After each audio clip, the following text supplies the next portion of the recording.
What's up? Hello. We are back. Yes. Too Real with Mike and Jillian Rosado. Look at her smile, folks. Don't you miss her smile? It's a big difference from last week. I was talking. Explain to everybody why last week was one of the shortest episodes ever. Number one, right? It wasn't like our It was shortest. 18 minutes. Yeah, it was one of our shortest episodes. Yes. And I spoke for what 90% of the podcast. 95. 90. So, Mike and I are married, and as much as we joke and banter on here, we fight sometimes. Yeah. And we had like a full-blown argument last week before we filmed last week's podcast episode, or the week before, whatever it was. Yeah. And then he's like, "Are you ready to shoot?" And I like looked at him and I was like, "Are you freaking kidding me right now?" He's like, "We have to do this." So No, I have it recorded. I said, "Well, get your stuff together. Yeah. We have to record this episode." And I was so mad at him the whole episode. Like, to sit here and look at your face while I was angry with you and act like I was fine was so hard. So that's why you didn't get like full force Jill, and I was very quiet because you're like, "How do you feel about that?" And I'm like, I don't know. But the name of this podcast is Too Real. Yes. So we have to share the good, the bad, and the ugly. There it is. We're fine now. Every couple fights. We're more than fine now. We worked through it. But we work together. We work together. So in the three things that I do, organizations, we work together in two of them. Yes. And it's very rare that we're apart. Yeah. So I just want to pat ourselves in the back that we should probably argue more due to the constant proximity that we have to each other. Yes. And I think that's a misconception though. Like, because we work together, we're in proximity to each other. And I think we talked about this before. It doesn't mean we're like side by side talking to each other all day long either. Because there's many days that we get home and I'm like, "How was your day?" And you're like, "What?" And I'm like, "We didn't talk all day." Like, we were both doing completely separate things because you're counseling people, you're meeting with staff members, you're doing that type of stuff. And I'm on like the business side of things. Right. So we don't always cross paths in our roles. But it gives in comparison to other couples, we have more opportunities to get on each other's nerves. Yeah, I mean, you get on my nerves all the time. But it doesn't always turn into a fight. Yeah. Anyway, do you want to fight live right here? We should. There should be one podcast. Like, let's just fight and you can analyze. This is how we fight. Today, so it's the new year, right? This is the second episode of the new year, 2024. A lot of people are changing new habits. I was just listening to people. Chase and I went to Madison Square Garden last night to watch a Knicks game. The Knicks destroyed the Trailblazers. And but I was listening to some people around us saying that they already like messed up on their New Year's resolution. Well, because I think, was it yesterday was Quitters Day? Or no, I'm sorry. The second Friday of the month. So this Friday is called Quitters Day. Yeah. Because it has been scientifically proven that most people quit their New Year's resolutions by this Friday. Yeah. Which is kind of sad. Like, that's 2 weeks. Like, you give it up in 2 weeks. Yeah. I've done it though. Yeah, we have all done it. Yeah. Yeah. But you, so to tell you, to be even more real, like when we're getting ready in the morning, my side of the street looks like this. We have like a gym upstairs. As I'm working out, you're showering, putting on your face, all those things. Yeah. While you're doing that, you listen to podcasts. Yeah. So occasionally when I come down, sweaty hot mess, I'm like making the bed, I'm like just getting ready to jump in the shower myself, I overhear a lot of your podcasts. You listen to a lot of podcasts. Yes. A lot of them. And you hear my podcasts, and that's very intentional. I know it is. I on purpose turn it up really loud so I can like manipulate you into listening to them too. But a lot of your podcasts are about personal development. Personal development. Yeah, I was going to say personal development. I hear a lot of mental health stuff. Yes. I hear a lot of just regular physical health stuff. Yeah. A lot of leadership, business. Right. Yeah. But the ones that catch my ear a lot are the ones that are mostly about like the personal development and the health stuff. Mm-hmm. You know, because it's always a new trend. You got to do this. You got to do that. Yeah. You can't take this vitamin anymore. It's not good for you. And da da da. But almost every single one, and maybe I'm exaggerating, almost every single episode that I hear, someone starts talking about their morning routine. Yes. And today I want to tie together, like, I think I've watched you. So now I'm gonna boast you up here. And can I say something before we get into this? This was not my idea to talk about morning routines. This was actually your idea. It was my idea. Because most people would assume that I would because I love talking about my morning routine. But like they would assume that this was my idea and it wasn't. You were like, I think we should talk about morning routines. And I was like, done. Yeah. Let's do it. But everyone from a distance sees you as a very disciplined person. Mm-hmm. And I, from being front row to that, I see that all starts with your morning routine. Yes. So I'm connecting. Yeah. Maybe I'm wrong, but I'm connecting that apart, like without a strong morning routine, Jillian Rosado is not as disciplined as she could be. Yes. Yeah. So, yeah, I wanted for you to just explain what is your morning routine. Oh no, before what is your morning routine? Like, when did that start? Because you weren't always like that. No, I used to be the sleep until the last minute, heavy sleeper, up late type of person. Once I became a mom, that changed because Hunter was an early riser, so I had to adjust. But still taking care of my health. As I've gotten older, I've gotten more intent about it. When I was single, I worked out every day after work. It's something that as I've gotten older, I've just become keenly aware of my age and how I feel and my energy levels. And I've said this to you and I, because this is our second marriage, we never experienced that like dating without kids period before getting married and all that. Yeah. We never had that phase of life. So we're going to experience that on the back end because Chase is at college, Hunter's halfway through his junior year. Yep. So in like 2 years, we're going to have that opportunity to do that. And I want to be able to be energetic and vibrant and being able to like go out and do things and not feel run down or not be dealing with health issues or physical issues so that we can truly enjoy that phase of life. Yeah. So that's really important to me. And I think that's why I'm so hard on you when I see you like not making good decisions. Cause I'm like, no, I don't want your back to hurt when we're doing this at this plate. Like when we're ziplining in Costa Rica, if I ever do that again. But like, I want us to be able to be fit and healthy to be able to love life and experience life and do it together. So that's why it's really important to me. Yeah. I spoke about this the other day on my Instagram stories because someone had passed away, and I just like, time is fleeting and I don't want to waste a minute of the life that I have. Right. And my health and fitness is a part of that because if I'm not taking care of myself, those minutes are used differently for different things. Yeah. And it's like that time's valuable to me. Yeah. That's such a tangent. I'm sorry. No. It's the old saying, if you we're in that we're in the time of our lives that if we had the time, we would have the time of our lives. Mm-hmm. Right? Yeah. And so we have to stretch it. You have to find out a way to maximize it. So if I hear you correctly, during the pandemic, that's when you started doing the routine, right? Yeah, I always had like a pseudo routine because I'm a little OCD, but I like created an intentional routine. And I would say in the past year or so, I've gotten like psychotic about it. Yeah. And I'm seeing the benefits of it. So. Now, when we say routine for the listener, like by definition, a routine is just anything you do habitually, right? Mm-hmm. So like, but in this context, when we're talking about morning routine, it's extremely intentional and robust. Like you could say your morning routine is if you need to get out the door at 8:40. You wake up at 8:35. There's no morning routine. Throw some clothes on, brush your teeth, and run out the door with a cup of coffee. Like that. That's not what we're talking. That is your routine. Yeah. But a solid morning routine looks like what?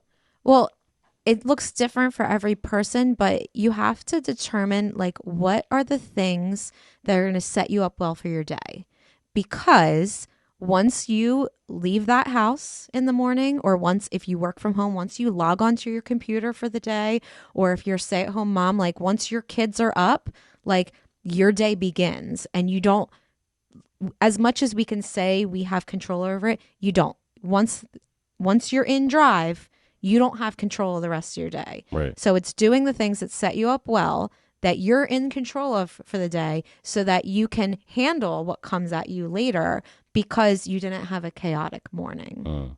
So it depends on the person, like what they feel feeds them the most. You know, some people want to work out later in the day, and like that's good for you. You know what I mean? Like, I just know what personally works for me, the areas I want to develop in myself. So that's how I've crafted mine. Yeah. And it's undeniable. Successful people have solid morning routines. And that's why you hear it on the podcast that I listen to, because they're normally interviewing people who are experts in their fields or really successful or doing whatever. And the question is always, what is your morning routine? And they always have one. Yep. Always. 100% of the time they have one. So for someone to be like, oh, that's not important, da, da, da, like you may think that, but the people that you're looking up to and aspire to, they value that. That's important because that is how they start their day. It sets the tone for their day. It's how they control. That's what they can control within their day. And it's really important. Right. Like someone like Mark Wahlberg. What does he wake up at? Like he wakes up at 3:30 in the morning. 3:30 in the morning, which is wild. So you don't have to wake up that early. No. That's his. That's like someone like Andrew Huberman. You may not know him. He's a scientist at Stanford. He's very disciplined, genius man. His podcast, the episodes are super long and they get boring sometimes because they're a little scientific, but he's brilliant. He doesn't wake up at 5 o'clock in the morning. He'll say, I wake up around 6:30. Some of them wake up with the sun. Yeah. They don't use an alarm clock, but there's always a schedule. That's the thing. It's not like, well, I feel like waking up at this time. It's never that. There's always intention to when they wake up because they're setting their circadian rhythm. Having like a set wake time and bedtime helps with energy levels and stuff like that. You're actually like, you're teaching your brain and you're teaching your body when you're establishing times like that.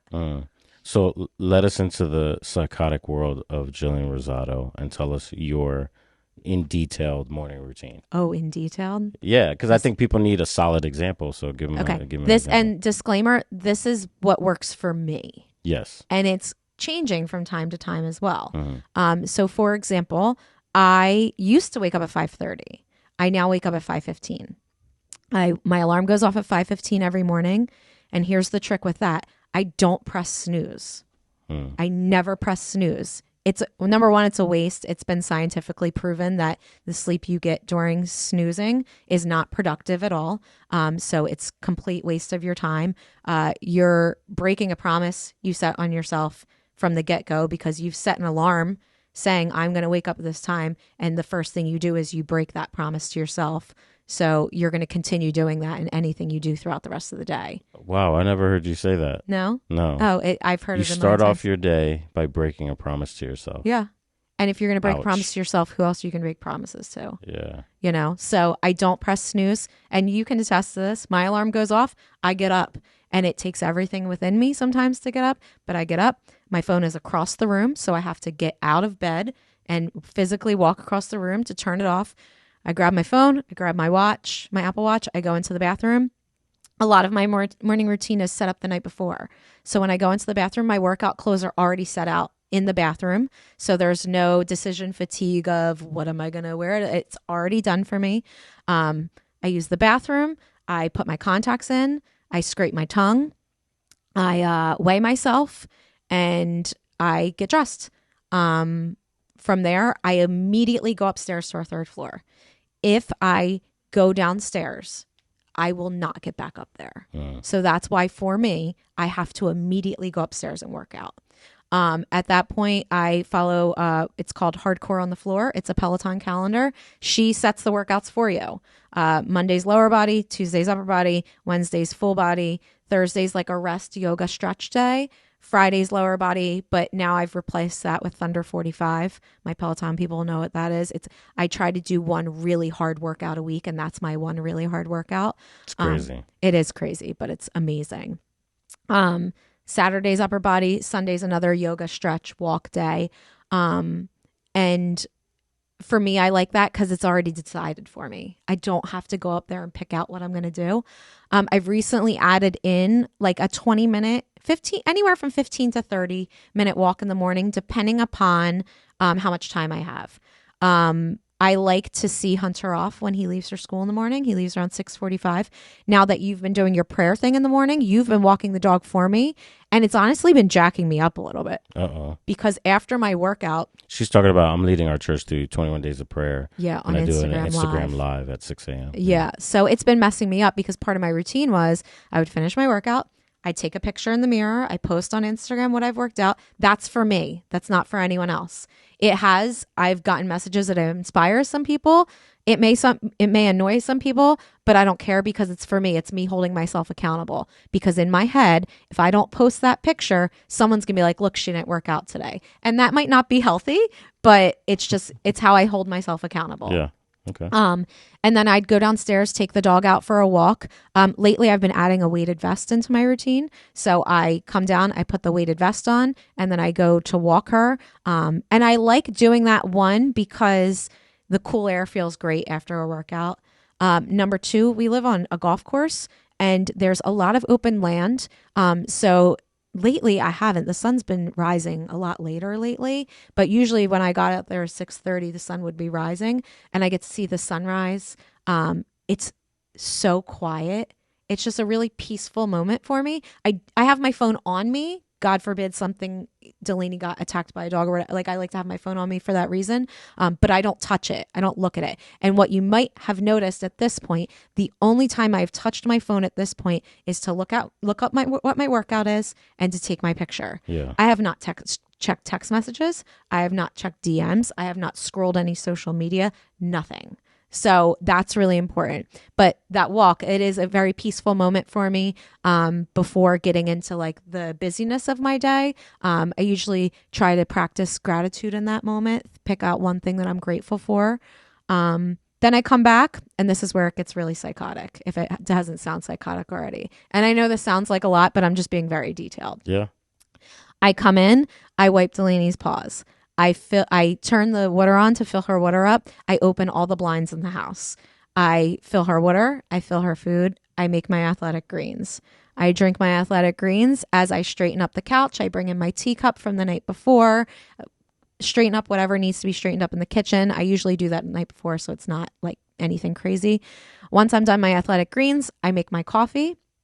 I grab a packet of magnesium and I sit down at the dining room table and I read. So I'm currently reading this book. It's called The Pivot Year and it's a day-by-day book. So I read whatever day's thing that is. And we're only a couple days into it, but I really like it. It's really not inspiring, but thought-provoking. Yeah. And then I read a chapter of whatever book I'm on. But I'm reading the book right now. It's called Same as Ever by Morgan Housel. And they're shorter chapters. So I'll read 2 of those. And then from there, I clean that up. I make my water for the day. I put a 1/4 teaspoon of Celtic sea salt into my Stanley cup with a bunch of water. Mike has made the mistake of drinking it sometimes. And the first sip is like brutal, but then you're used to it. But salt is a natural electrolyte without any sugar or chemicals or anything like that. It's just really good for the pH of your body. From there, I go upstairs. I start the shower. I dry brush my body. It helps for lymphatic drainage and just your circulation. I shower, I get out of the shower. I have a routine in how I do everything, like deodorant, vitamin C, clean my ears, body lotion, floss, scrape my tongue again, brush my teeth, dry shampoo if I hadn't washed my hair. Then I go downstairs, I ice roll my face. I come back up, I moisturizer, sunscreen, makeup, do my hair. I get dressed. 90% of the time, my clothes are already laid out the night before for what I'm going to wear again, so I don't have to think about it. During this time, I'm listening to podcasts. And then from there, you make the bed because we have a rule in our relationship. Whoever gets up last makes the bed. Yep. We'll usually throw in a load of laundry. And then I sit down at my desk. I write my 5 things. I've been doing this for years. I write 5 things, just intentions for the day.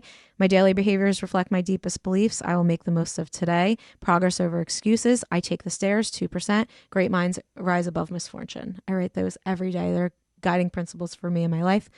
I go downstairs. I take my vitamin D2, whatever drops. I eat 2 stress gummies. I pack my lunch, and then I'm ready. I take an outfit picture, and I'm ready to go. Crazy.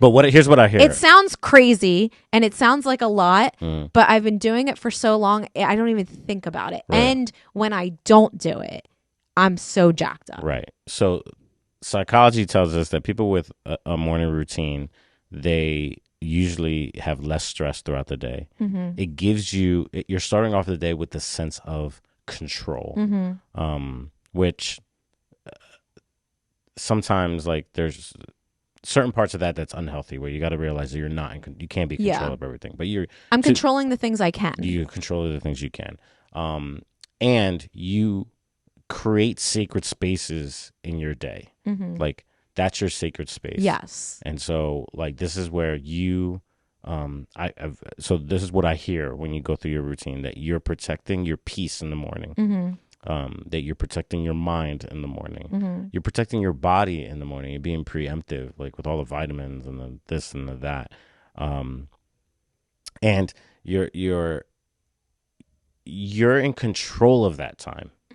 Because you're right. After you jump in the car, and once I love that you don't like look at text messages and emails and that kind of stuff. Well, and I did miss one part. It protects your energy. Yeah, I do this thing called Coffee Talk. I've been doing it for years on Instagram. I film that after I've read, before I go upstairs to get showered. Yeah. So I've taken care of my body. I've taken care of my mind. I've tried to learn something through my reading. Then I'll do my coffee talk. Sometimes I'll check DMs at that point. But not always. Most times I won't start scrolling social media or checking DMs or emails or text messages until we get in the car, because my phone is also set on a personal mode at that point. So unless it's like my immediate family, I don't get those text messages. They'll see like notifications silenced or whatever, because I am really protective of that time. And any successful person that you hear of their routine, they do not check social media until like everything's done, because it's not important. It's not. And what you're doing in those moments is you're letting everyone else's opinions, interests, thoughts, and everything infect you before you've even had a chance to get a hold of yours. And that's why I'm very protective over what I scroll. I do not watch the news. I'm very intentional about what I read and stuff like that, because like I'm trying to feed myself in a healthy way, and I don't need that negativity, especially first thing in the morning, because you'll have many people, the first thing they do, their alarm goes off, they roll over, they look at their phone, they're watching TikTok, they're watching Instagram, they're reading the news alerts on their phone, and that's the first thing that you're feeding to your brain. Right. And what does that do to your brain? Your brain goes into a flight or fight mode. Your brain goes into negativity mode, panic mode, fear mode, all that stuff, and I just have no time for that. Yeah, and you're starting your day off so stressful. Yeah. So with a couple minutes left that we have on this podcast, it's gonna be a long one, huh? Yeah. With a couple minutes left on this podcast, talk me through. Well, I'll just put myself out there. Before you trash yourself, I will tell you, because you're going to talk down about yourself. No. You have been doing really well lately. Yeah. I don't know when it started. Was it like December or something it started that you really like just turned it on? You started waking up earlier and stuff. Yeah, you've been doing really well, working out in the morning, getting up earlier. Now you kind of have to get up earlier because you're doing this 21 days of prayer, which today you got back in bed, but I was like, I would get back in bed too because you got in so late from the Knicks game. Yeah. And like we have those moments, and that's before I don't mean to derail this even more, but like Saturday night, I didn't get home until 11:30. I Right. was out with a friend at bag bingo, whatever. And normally I would wake up at 5:15 on a Sunday morning and work out before I had to get ready to go to church. And I made the decision that no, I'm going to sleep till 7. I'm going to forego my workout. I still did the rest of my morning routine, but I removed the workout portion, and I'm going to do it later. And I'm going to make sure I do it later because it's important, because I recognize in that moment, like, I needed rest. I needed that extra time of rest. I didn't sleep the whole rest of the day, which some people will make that decision, but okay, I'm going to, until 7 a.m., I'm going to get rest because I know I need it, because I know I need 7 hours of sleep as a person to be able to function. So I'm going to prioritize that. But then I made sure I did get my workout done later, but I felt out of sorts. And this is a question I was telling you on the way in. Hunter asked me, like, how do you feel now that you are so disciplined with this? It's a part of who I am. It's not something that I have to do. Right. It's a part of who I am at this point. So when I don't do it, I feel out of sorts, and it feels off because it's become a part of me. Yes. But that was a tangent. Sorry. No, yeah. So I'm not gonna bash myself. I'm just gonna I'm trying to put myself in the shoes of the listener, right? That they might have some questions like, yeah, but questions. You know what I mean? So I've done that very well. I'm a professional but person when it comes to your lifestyle. Yeah.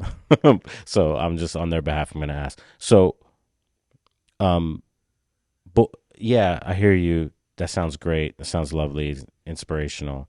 But I'm not a morning person. How would you combat that? Well, that's because you've decided you're not a morning person. I'm not a morning person. Like, just because I wake up early doesn't mean I'm not a morning person. Something that many people don't see, like, they see me at my coffee talk an hour and a half after I've been awake. Like, and my family sees me an hour and a half after I've been awake. And at that point, like, I've moved my body, I've woken up. But when I wake up at 5:15 in the morning and get out of bed, I'm not happy about it. I'm not bouncing out of bed, but I know the benefits of it, and I'm not going to make excuses of why I can't do it or why I shouldn't do it or why something else is more important, because it's not. Yeah. So it's so often, well, I'm not a morning person. I'm not either. But you can still do things. Like, we're so keen on labeling ourselves anymore. I'm a morning person. I'm an introvert. I'm this. I'm that. And what it does is it removes responsibility and grow up. Like, you're responsible for your health. You're responsible for your well-being. Like, and if you can't handle it, go get help. Yeah. Go have someone help you. But, like, you're removing responsibility from yourself when you label yourself. Yep. And it's immature, to be honest. Wow. I'm going to come off really harsh today, but I don't care because I'm really passionate about this. I know you are. So here's my second but question. Yeah, but I'm not a type A person. Like, I like adventure. I like spontaneous. Doing the same thing every single day over and over again, it feels like hell to me. What do I do with that? Well, essentially what you're saying, I'm going to be harsh, and then I'm going to it's going to make sense. Number one, what you're saying is you don't feel like it. And that's leading out of your emotions, not leading out of your conviction.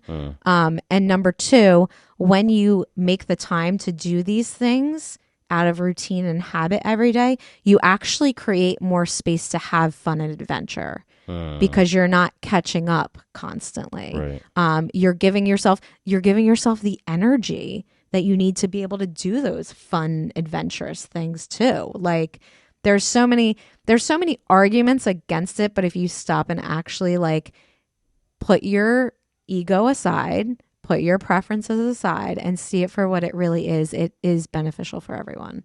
Last question. Yeah. And this is probably my biggest excuse for not having a routine. But my life is full of so many curveballs, series of misfortunate events, adjustments, audibles, whatever you want to call it. Yeah. So it's almost pointless sometimes to have a routine, because I might give you 3 days in a row, but like last night, it was a special time with Chase and myself. We're enjoying the Knicks game. I didn't get home till like 2 a.m. So, like, those things are going to happen. So I'm going to constantly break the promise to myself. So what's the point? The point is, just because you have a late night, like I said, I had a late night, it doesn't mean everything has to go out the window. A lot of people are all or nothing, and it doesn't have to be that way. Like, it could have been like, okay, you just get up and maybe you take a little less sleep than you need, but you go to bed earlier that night. I have to do that sometimes, and I'm not afraid of an 8 o'clock bedtime. I No, you're champion it. not. But I think at the end of the day is like you just have to make the decision for yourself, because there's always going to be curveballs. And Yeah. like I said, we're controlling the controllables at the beginning of the day before you're giving anyone access to you. But maybe you also need to reevaluate the access that people have to you, because there's so many people that have zero boundaries in life. And some people will be like, well, that's selfish to have boundaries. No, it's not. Because if you're not taking care of yourself, you can't take care of the people around you. And I hear this so many times. And I used to be this way. Well, you know what? Like, Hunter was like up in the middle of the night and da da da da. And I would be running on empty. And then that reflected in my parenting. But when I stopped and took the time to take care of myself, then I was the best mom. And I'm like the best wife when I'm taking care of myself. Sorry, my phone's ringing. Awkward. But I think taking care of yourself is important, and I think you need to be selfish with it. And think you need to establish boundaries with people. And I think at the end of the day, there's a way to make it work. There's a way to edit it on those days where, yeah, you got home, you actually came in at 12:45, not 2 a.m. Well, I was exaggerating. Because we exaggerate too. But that plays a huge part. Well, I got in so late. Da, da, da. It's like, okay, if you were in bed by 1 and you slept for 6 hours, which I've seen you function on 3. So you could function on 6 hours, wake up at 7, still get up, make yourself a cup of coffee, do like 10 minutes of reading, walk outside for 5 minutes, and then you could still have plenty of time to get showered and not be rushing out the house at the last minute. Yeah. It's doable, but I think sometimes we get so caught up in our comforts and our laziness Yeah. that it's just easier to make excuses. And that's why one of my 5 things that I write over day is, well, 2 of them, progress over excuses, because I found myself making so many excuses, but then I would get frustrated and I didn't feel like I was making the progress that I wanted to see. And it's like, well, what's more important, my progress or my excuses? And then I Take the Stairs 2%. Highly recommend this book. It's the best book I read in 2023. It's called The Comfort Crisis by Michael Easter.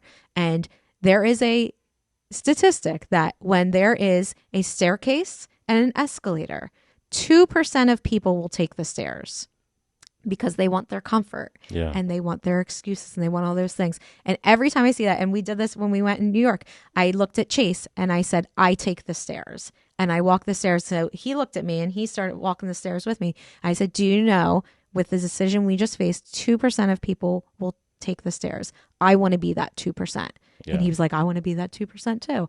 And it's just, at the end of the day, and I shared this, I'm teaching financial peace at our church currently. I said this to the class: life is a series of choices. Everything in life is a choice. I would say 99% of things in life are a choice. And you can make the good choice or you can make the comfortable choice. Or you can make the right choice, you can make the wrong choice. 90% of people will make the comfortable choice. And they just, you limit yourself from the possibilities in life and the possibilities of what you can do physically, mentally, spiritually, all the lees. Like, you limit yourself by staying so caught up in your comfort. But like, what would it look like if you just took the stairs today? Yeah. And use that metaphorically. Like, what would it look like if you took the 2 extra seconds just to pack yourself a lunch at night so that you have a decent lunch tomorrow and you're not ordering out crap, because 90% of the time when you're ordering out, it's crap. Facts. And you're not spending the money on it also. Like, you're not only being healthy disciplined, you're being financially disciplined. So yeah, I think it all comes down to decisions and like what type of life do you want to live? And so one of my mottos that I've recently adopted is I just want to be relentlessly disciplined in everything I do. Because I think that will make my world bigger. It'll make my experiences more exciting.